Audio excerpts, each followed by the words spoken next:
हाय स्टूडेंटों, जैसा कि हम लोग प्रीवियस क्लास में लाइंस एंड एंगल से रिलेटेड जो भी एंगल्स हम लोग पढ़े थे, डिस्कस किए थे, जैसे alternate interior angle, alternate exterior angle, corresponding angle, consecutive interior angle, vertically opposite angle, linear pair angle, जो भी हम लोग एंगल डिस्कस किए थे इस चैप्टर से रिलेटेड, उन पर बेस्ड कल के क्लास में क्वेश्चन किए थे।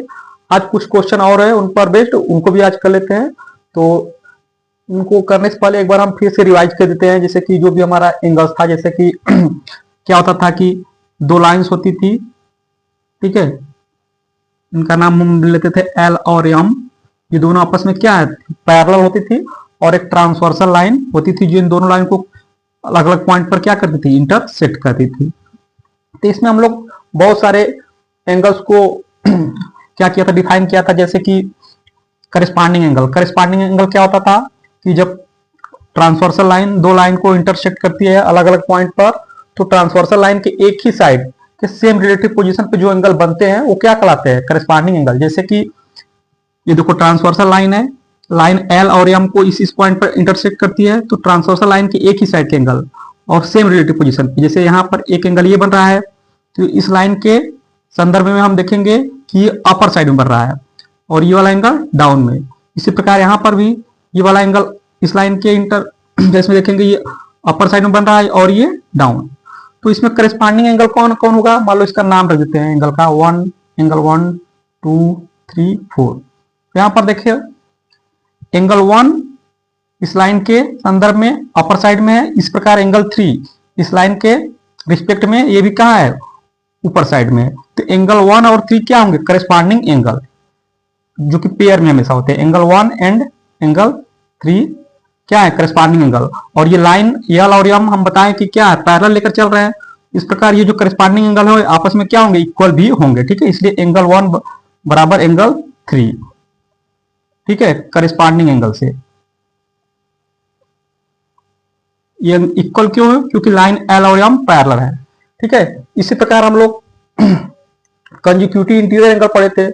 जब दो लाइन को एक ट्रांसवर्सल लाइन इंटरसेक्ट करती है, तो लाइन इन दोनों लाइन के जो इंटीरियर एंगल होते हैं वो क्या कहलाते हैं, कंजिक्यूटिव इंटीरियर एंगल होते हैं। ट्रांसवर्सल लाइन के एक ही साइड के जो इंटीरियर एंगल होते हैं वो क्या कहलाते हैं, कंजिक्यूटिव इंटीरियर एंगल। यहाँ पर देखो एंगल 2 और एंगल 3, एंगल यहाँ पर एंगल 2 एंड एंगल 3 क्या है, ये कंजिक्यूटिव इंटीरियर एंगल, ठीक है। अगर ये इसका एक क्वालिटी होता है कि ये अगर ये कंजिक्यूटिव इंटीरियर एंगल है और ये लाइन एल और एम पैरेलल है, तो इनका जो सम होता था वो क्या होता था, सप्लीमेंट्री होता था। यानी एंगल 2 एंड एंगल 3 इसके इक्वल होता है 180 डिग्री के। ये एक विशेष इसका प्रॉपर्टी है। हाँ, इसको हम लोग बोलते हैं को इंटीरियर एंगल या कंजिक्यूटिव इंटीरियर एंगल। यहाँ पर एंगल 1 और एंगल 3 करेस्पॉन्डिंग है एंगल है। इसी प्रकार एंगल 2 देखो, ये एंगल 2 ये भी इस लाइन के रिस्पेक्ट में डाउन में है। इस प्रकार एंगल 4 इस लाइन के रिस्पेक्ट में डाउन है, इसलिए यहाँ पर एंगल 2 और एंगल 4 भी क्या है, करेस्पॉन्डिंग एंगल, ठीक है। Angle 2 and angle 4 are also corresponding angle. ये भी दोनों आपस में क्या होंगे, बराबर होंगे। कब, जब लाइन एल और एम क्या हो जाए, पैरेलल हो जाए, ठीक है। लाइन एल और एम पैरेलल हो जाए तो ठीक है। तो ये सब चीजें हम बताए थे। तो इन पर बेस्ड आज जो भी क्वेश्चन कल किए थे कुछ, और आज भी इस क्लास में करते हैं। जैसा कि यहाँ पर क्वेश्चन आपको दिया गया है कि इफ लाइन एल और एम क्या है, पैरेलल है, तो हमें इस एंगल का वैल्यू ज्ञात करना है एक्स की, ठीक है। इसको हम लोग डिस्कस करते हैं। तो देखो इस क्वेश्चन में ये दो लाइन एल और एम है, जो कि दिया गया क्वेश्चन में कि पैरेलल है। एल और एम क्या है, पैरेलल है, ठीक है। और एक तरह से यहाँ पर देखो ये जो लाइन है, ये एक तरह से ट्रांसवर्सल लाइन का काम कर रही है। ट्रांसवर्स इस दोनों पैरेलल लाइन को इस पॉइंट पर कट कर रही है, यहाँ पर। तो ये एक तरह से ये लाइन हमारा क्या है, ट्रांसवर्सल लाइन का काम कर रही है, ठीक है। तो ट्रांसवर्सल लाइन का काम कर रही है, तो अभी यहाँ पर एंगल 65 और ये वाई है, ठीक है। अगर देखो, अगर हमको एंगल वाई पता हो जाए, तो जो एंगल वाई की वैल्यू होगी वही एंगल जेड की वैल्यू, किस रूल के अकॉर्डिंग, वर्टिकली अपोजिट। यही ना होता है, जब दो लाइन एक दूसरे को इंटरसेक्ट करती है तो उनके जो आमने सामने के एंगल होते हैं आपस में क्या होते हैं, इक्वल। अगर ये मान लो x डिग्री है तो ये भी कितना होगा, x डिग्री, किस रूल के अकॉर्डिंग, वर्टिकली अपोजिट एंगल से। यानी अगर ये हमको y पता हो जाए तो ये z भी पता हो जाएगा। जब z पता हो जाएगा तो ये ट्रायंगल में तीनों एंगल का सम क्या हो जाएगा 180 डिग्री।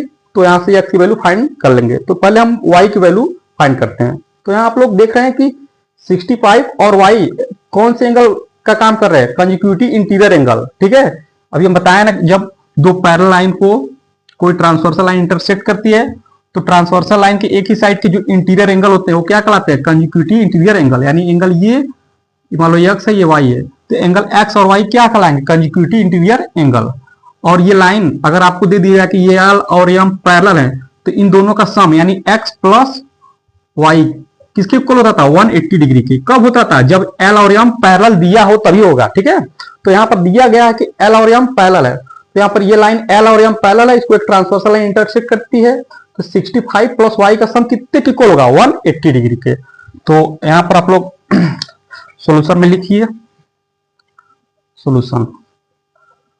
हियर देखो angle 65 degree plus y equal to 180 degree, किस रूल के अकॉर्डिंग, को इंटीरियर या कंजिक्यूटिव इंटीरियर एंगल बोल सकते हैं। तो कंजिक्यूटिव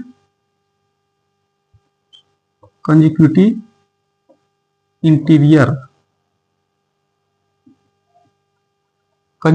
एंगल से। ठीक है, तो यहां y की वैल्यू क्या आ जाएगी 180 माइनस 65, तो 5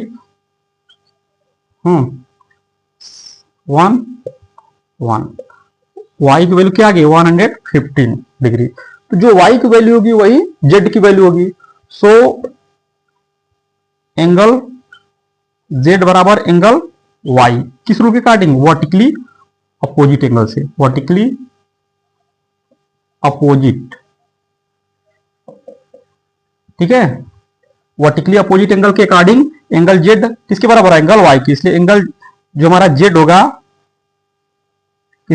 115 डिग्री की इक्वल होगा। ठीक है, अब बट हमें फाइंड क्या करना है, x की वैल्यू। अब ये ट्रायंगल देख रहे हो, ये क्या है, ट्रायंगल है। तो इस ट्रायंगल में जानते हो कि ट्रायंगल के तीनों एंगल का सम कितना होता है 180 डिग्री होता है। ठीक है, तो यहां पर हम लोग कर लेते हैं, देखो क्योंकि हम लोग जानते हैं कि ट्रायंगल के तीनों एंगल का सम जो इंटीरियर एंगल होता है, ट्रायंगल, ये ट्रायंगल हमारा बन रहा है, ये ट्रायंगल है, तो जो इसका इंटीरियर एंगल है तीनों, इसका सम कितना होता है 180। इसलिए angle z plus angle x plus 20 equal to कितना होगा 180 डिग्री के। तो यहां पर हम लोग एंगल z की वैल्यू फाइंड कर चुके हैं 115। ठीक है, तो 115 plus angle x plus 20 equal to 180। अब इसका सम करेंगे तो कितना आएगा 5 213 प्लस x इक्वल टू 180। इस प्रकार से हम लोग यहाँ पर x की वैल्यू क्या आ जाएगा हमारा, x equal to 180 degree minus 135, तो 5 4। ठीक है, यानी 45 डिग्री। इस प्रकार से हमें x की वैल्यू 45 डिग्री प्राप्त हो गई। ठीक है, तो हम लोग नेक्स्ट क्वेश्चन देखते हैं। देखो हमारा नेक्स्ट क्वेश्चन है, फिगर में दिया गया है कि in the given figure A B parallel to C D, जो लाइन ए बी है और सी डी आपस में क्या है, पैरेलल है। तो हमें एक्स की एंगल जो एक्स है इसका वैल्यू फाइंड करना है। ठीक है, तो एंगल एक्स की वैल्यू फाइंड कैसे होगी, यहाँ पर आप लोग देख रहे हैं ये एंगल एक्स है, इसकी हमें वैल्यू फाइंड करनी है। और ये आपको दिया गया कि जो लाइन ए बी है और ये सी डी और ए बी आपस में क्या है, पैरेलल है। ठीक है, ये हमको दे दिया गया है, तो हमें एंगल एक्स की वैल्यू फाइंड करना है। ठीक है, और ये हमको एंगल ए पी सी की value, angle A P C की वैल्यू दिया है 148। ठीक है, तो हम लोग कैसे इसमें फाइंड कर सकते हैं, यहाँ पर कुछ हमको करस्पॉन्डिंग एंगल या वर्टिकली अपोजिट एंगल या कंजिक्यूटिव इंटीरियर एंगल का भी कुछ कॉन्सेप्ट हमको इसमें दिख नहीं रहा है। ठीक है, जैसे कि यहाँ पर हमको इस क्वेश्चन में कुछ कंस्ट्रक्शन करना पड़ेगा अपने से। जैसे कि ये देखो लाइन ए बी और सी डी आपस में पैरेलल है, तो इन्हीं के पैरेलल पॉइंट पी से एक लाइन हम लोग अपने से ड्रा करते हैं, कंस्ट्रक्शन करते हैं। देखो अगर हम यहां से एक लाइन अगर ड्रा कर रहे थे, ठीक है, एक लाइन ड्रा करते हैं जो ए बी और सी डी के क्या है, पैरेलल है। ठीक है, किसके पैरेलल है? ए बी और सी डी के पैरेलल है। तो ये जो हमारा एंगल एक्स की वैल्यू फाइंड करना है, अगर हमको देखो ये एंगल और इस लाइन के करस्पॉन्डिंग ये वाला एंगल यहां से यहां तक का, ये तो पूरा यहां से यहां तक 148 है, लेकिन यहां से यहां तक ये एंगल और ये एंगल आपस में बराबर होंगे किस रूल के अकॉर्डिंग? करस्पॉन्डिंग एंगल से। देखो ये लाइन पी क्यू मान लेते हैं, इसका पी क्यू, ये लाइन यहां से पी है, पी है, ये क्यू है, और ये यहां से ऐसे है, तो ये लाइन और ये लाइन आपस में पैरेलल है। हाँ, और ये एक तरह से ये लाइन पी क्यू और सी डी है, एक तरह से ये वाला पीसी ट्रांसवर्सल लाइन काम कर रही है। तो यहां पर देखो ट्रांसवर्सल, ये ट्रांसवर्सल लाइन का काम कर रही है, तो ये एंगल और ये एंगल करस्पॉन्डिंग एंगल है ना, क्योंकि देखो जब ट्रांसवर्सल लाइन के एक ही साइड के एंगल जो सेम रिलेटिव पोजीशन पे हो, तो ये देखो इस लाइन के करस्पॉन्डिंग डाउन में है, और ये भी वाला एंगल इस लाइन करस्पॉन्डिंग डाउन में है, और ट्रांसवर्सल लाइन के एक ही साइड में है, तो ये वाला एंगल और ये वाला एंगल आपस में इक्वल होंगे, यानी ये एंगल और ये एंगल आपस में इक्वल होंगे। इस प्रकार से अगर हमको ये वाला एंगल पता हो जाए तो हम ये बता सकते हैं। तो देखो ए बी और P Q, line A B, और ध्यान से देखना ए बी और पी क्यू, ठीक है, ए बी और पी क्यू में, इसको हम इरेज करते हैं, ए बी और पी क्यू में जो हमारा ए बी है, अब यहां से कंडीशन ए बी और ये हमारा जो पी क्यू है, ये तुम्हारा 132 दिया है। हाँ, ये टोटल यहां से यहां तक 48 है, लेकिन यहां से यहां तक हमको नहीं मालूम है, ठीक है, यहां से यहां तक हमको नहीं मालूम है। पहला लाइन है, इसको ये नहीं कि बाइसेक्ट कर रहा है, नहीं, कोई रूल्स क्वेश्चन में कहता बाइसेक्ट करता तो हम इसका हाफ करते, बट यहाँ पर एक लाइन अपने से हम ड्रा किए हैं पीक्यू जो ए बी और सी डी के पैरेलल हो, तो ये टोटल यहां से यहां तक का एंगल यानी ए पी सी 148 है, लेकिन यहां से यहां तक का एंगल हमको नहीं पता, तो इसको मान लेते हैं एक टाइम के लिए क्या है, वाई है, यही ना, ये हमारा वाई है, ठीक है। एंगल तो ऐसे था, तो ये टोटल यहां से यहां तक तो 148 था, लेकिन हम इतना मान ले रहे हैं इस वाई है, और ये भी ए बी है, ये पी क्यू है, क्योंकि ए बी और पी क्यू दोनों क्या है, पैरेलल लाइन है। और देखो ये एंगल और ये एंगल क्या है, इंटीरियर एंगल है, और ट्रांसवर्सल लाइन, ये ट्रांसवर्सल लाइन काम कर रही है, ट्रांसवर्सल लाइन है, ट्रांसवर्सल लाइन के एक ही साइड के इंटीरियर एंगल का सम कितना होता है, 180 डिग्री, अगर दोनों लाइन पैरेलल होते, ए बी और पी क्यू पैरेलल है भी, यानी इसका मतलब यहां पर हम कर सकते हैं 132 plus angle y equal to 180 degree. तो यहां से y की वैल्यू क्या आ जाएगी, 180 माइनस 132, तो 8 7 में से 3 गया 4, ठीक है, यानी इसकी वैल्यू हमारी 48 आ गई, इसकी वैल्यू 48 आ गई, y इक्वल टू 48, बट ये टोटल है यहां से यहां तक कितना, 148, तो टोटल यहां से यहां तक 148 है, और यहां वाला पार्ट हम लोग निकालिए 48, तो नीचे वाला पार्ट कितना होगा, 100 होगा। जब ये 100 हो गया तो ये भी 100 हो जाएगा, किस एंगल के अकॉर्डिंग, यानी एंगल एक्स बराबर एंगल 100, ठीक है, करस्पॉन्डिंग एंगल से। इसमें थोड़ा सा कंस्ट्रक्शन करना था, इसलिए टफ लग रहा होगा, करस्पॉन्डिंग एंगल से, ठीक है। तो यहां पर हम लोग अगर ये 100 है तो ये भी 100 होगा, किस एंगल से, करस्पॉन्डिंग एंगल से। तो आपको इस प्रकार से कंस्ट्रक्शन करना पड़ेगा, अपने से एक लाइन ड्रा करना पड़ेगा, उस लाइन में देखना पड़ेगा ये कंसेक्यूटिव इंटीरियर एंगल बना ले रहे हैं, तो पहले इसकी वैल्यू हम लोग फाइंड कर लेंगे, इसको हम लोग y मान लिए ऊपर वाले को, तो यहाँ पर y की वैल्यू कितना आया, 48 आया, ये टोटल 148 है, तो ये 100 हो गया, तो ये भी 100 हो जाएगा, किस रूल के अकॉर्डिंग, करस्पॉन्डिंग एंगल से, ठीक है। नेक्स्ट क्वेश्चन देखते हैं।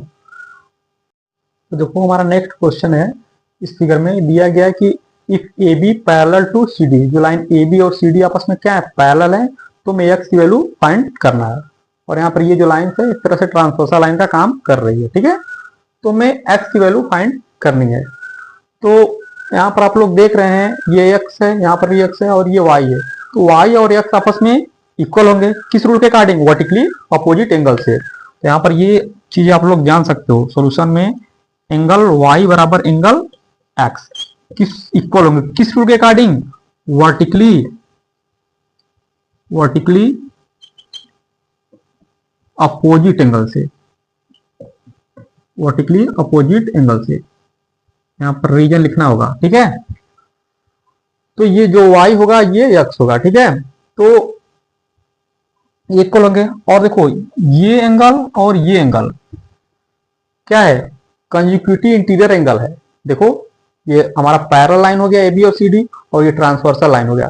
तो ट्रांसवर्सल लाइन के सेम साइड में जो ये दोनों क्या आपस में इंटीरियर एंगल है, पैरेलल लाइन के अंदर ही एंगल बन रहा है ना, और ट्रांसवर्सल लाइन के सेम साइड में, मतलब दोनों, ये ट्रांसवर्सल लाइन है और ट्रांसवर्सल लाइन की एक ही साइड में एंगल बन रहा है, ये भी साइड बन रहा है ट्रांसवर्सल लाइन के नीचे, ये भी नीचे बन रहा है, और अंदर भी है, दोनों पैरेलल लाइन के। तो ये एक तरह से क्या कहलाएगा, कंजिक्यूटिव इंटीरियर एंगल। यही ना होता है कंजिक्यूटिव इंटीरियर एंगल, दो पैरेलल लाइन होती है, एक ट्रांसवर्सल लाइन इंटरसेक्ट करती है, तो जो यहाँ पर एंगल बनता था इंटीरियर एंगल, और यहाँ पर इंटीरियर एंगल, हाँ ये ट्रांसवर्सल लाइन है। तो ट्रांसवर्सल लाइन के एक ही साइड के इंटीरियर एंगल का जो सम होता है वो क्या कहलाता है, कंजिक्यूटिव इंटीरियर एंगल, सॉरी, जो एक ही साइड का एंगल होता है वो क्या कहलाता है, कंजिक्यूटिव इंटीरियर एंगल। अगर ये पैरेलल लाइन है तो जो इनका सम होता था, अगर ये x है ये y है, तो जो इनका सम होता था वो क्या होता था, सप्लीमेंट्री, यानी 180 डिग्री होता था। यही बताया गया था प्रीवियस क्लास में, कंजिक्यूटिव इंटीरियर एंगल का जो सम होता है 180 होता है। कब, जो लाइन L और M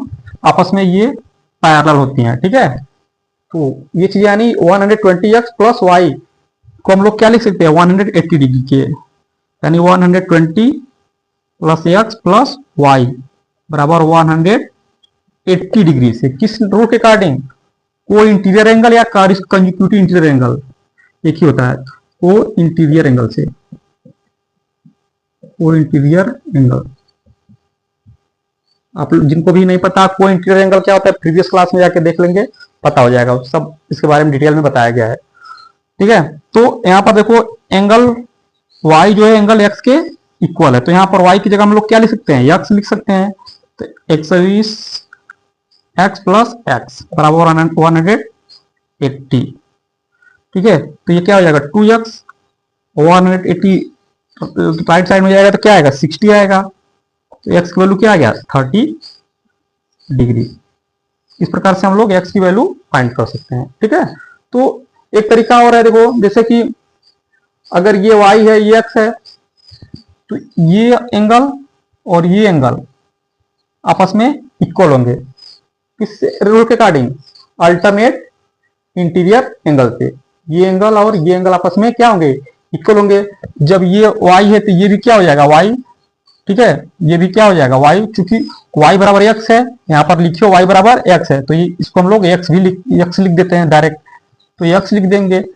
तो इसका सम क्या हो जाएगा 180 हो जाएगा, क्योंकि ये स्ट्रेट लाइन पर है, तो स्ट्रेट लाइन पे यही एंगल है,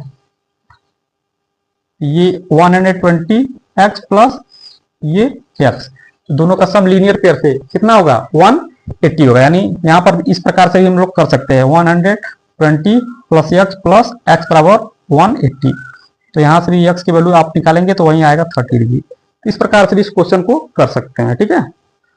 तो नेक्स्ट क्वेश्चन हम लोग देखते हैं। देखो नेक्स्ट क्वेश्चन है कि L1 पैरेलल टू L2, जो लाइन L1 और L2 आपस में क्या है, पैरेलल है। अगर एंगल 1 का मान क्या दिया है, 52 डिग्री के इक्वल है। द मेजर ऑफ एंगल 2, हमको एंगल 2 बताना है इस क्वेश्चन में। तो यहाँ पर पहले हम एंगल जो दिया है 1 2 3, इसमें रिलेशन देखते हैं। तो जो हमारा देखो एंगल 1 है, एंगल 1 और ये किसके इक्वल होगा, एंगल 1, एंगल 1 एंगल जो यहाँ पर एंगल बनता है कुछ इसके इक्वल होता है, बट यहाँ पर दिया नहीं गया है, तो करस्पॉन्डिंग एंगल से एंगल 3 एंगल 2 के इक्वल होगा। क्योंकि देखो एंगल 3, चूंकि एंगल 3 एंगल 2 के इक्वल होगा, किस रूल के अकॉर्डिंग, करस्पॉन्डिंग एंगल के। ट्रांसवर्सल लाइन है तो ट्रांसवर्सल लाइन के एक ही साइड, देखो ये डाउन साइड पर इसका रिलेटिव पोजीशन डाउन साइड है इस लाइन के अकॉर्डिंग, और इसका भी जो एंगल है ये डाउन साइड पे है इस लाइन के अकॉर्डिंग, और ये दोनों एंगल ट्रांसवर्सल लाइन के राइट साइड में है। तो एंगल 2 और एंगल 3 का जो रिलेटिव पोजीशन है दोनों डाउन में है और ट्रांसवर्सल लाइन के सेम साइड में है, इस साइड में मतलब राइट में। तो ये करेस्पॉन्डिंग एंगल है, और जब करेस्पॉन्डिंग एंगल है और ये इसमें क्वेश्चन में दिया कि लाइन L और L2 आपस में क्या है, पैरेलल है, इसका मतलब जो ये एंगल दोनों आपस में क्या होंगे, इक्वल होंगे, ठीक है। किससे, करेस्पॉन्डिंग एंगल से, करस्पॉन्डिंग एंगल से। इसका मतलब अगर हमने एंगल 3 की वैल्यू पता चल जाए तो एंगल 2 की वैल्यू पता हो जाएगी। तो यहाँ पर देखो एंगल 1 और एंगल 3 में एक रिलेशन बन रहा है, कौन सा है, यही ना, ये लाइन है, ऐसे है, ठीक है, ये एंगल 1 है, ये एंगल 3 है, और एंगल 1 की वैल्यू हम उनको दिया गया है, कितना दिया गया है, 52 डिग्री। और ये एक लाइन तो आप लोग जानते हैं, इस तरह से ये लीनियर पेयर का एंगल बन रहा है, 1 और 3 लीनियर पेयर है, इसका टोटल सम कितना होगा 180 डिग्री। यानी चूंकि एंगल 1 प्लस एंगल 3, यहां से देख लो एंगल 1 और एंगल 3 कितने को इक्वल होगा, यही ना है, ये लाइन है, इस लाइन पर एक तरह से ये लीनियर पेयर का एंगल काम कर रहा है, ठीक है। तो लीनियर पेयर का जो एंगल होता है उन दोनों का सम कितना होता है 180। तो एंगल 1 और एंगल 3 कितने को होगा 180 के। आपको एंगल 1 की वैल्यू दिया गया है कितना 52 डिग्री, तो यहाँ पर हम 52 डिग्री ले लेंगे, और एंगल 3 180 डिग्री। तो यहां से एंगल 3 की वैल्यू कितना आ जाएगी 180 माइनस 52, तो आप लोग माइनस करेंगे तो 8 हाँ 118 डिग्री आएगा। इस प्रकार से हम लोग एंगल 2 की वैल्यू फाइंड कर सकते हैं। तो आपको यहाँ पर पहचानना पड़ेगा कि एंगल 3 एंगल 2 के इक्वल है, किस रूल के अकॉर्डिंग, करस्पॉन्डिंग एंगल से। अब अगर हमें एंगल 3 की वैल्यू पता हो जाएगी तो एंगल 2 की वैल्यू फाइंड कर लेंगे। तो एंगल 3 और एंगल 1 में रिलेशन देख रहे हैं, ये दोनों आपस में कैसा एंगल बना रहे हैं, लीनियर पेयर एंगल, ठीक है। इनका लीनियर पेयर एंगल जो होता है, तो जो ये एंगल 1 और एंगल 3 में रिलेशन बन रहा है लीनियर पेयर का, तो इसका सम कितना हो गया 180। तो यहाँ से 52 प्लस 3 इक्वल टू क्या होगा 180। यहाँ पर एंगल 3 की वैल्यू क्या आएगा 180 माइनस 52, तो यहाँ पर 128 होगा, ठीक है, सॉरी। इस प्रकार से हम लोग एंगल 3 की वैल्यू कितना प्राप्त कर लिए 128, ठीक है। इस प्रकार से इस टॉपिक के क्वेश्चन इस प्रकार से रिलेटेड होते हैं। तो नेक्स्ट क्लास में हम इससे रिलेटेड अभी एक क्लास और लेंगे इस पर, जो कि क्वेश्चन बाकी अभी कुछ है। अगर वीडियो अच्छी लगी तो उसको लाइक शेयर सब्सक्राइब जरूर करें, और उम्मीद है कि आपको वीडियो का जो हमारा कंटेंट प्रोवाइड किया समझ में जरूर आया होगा। तो अगर अच्छा लगे तो उसको लाइक शेयर सब्सक्राइब जरूर करें। Thank you so much.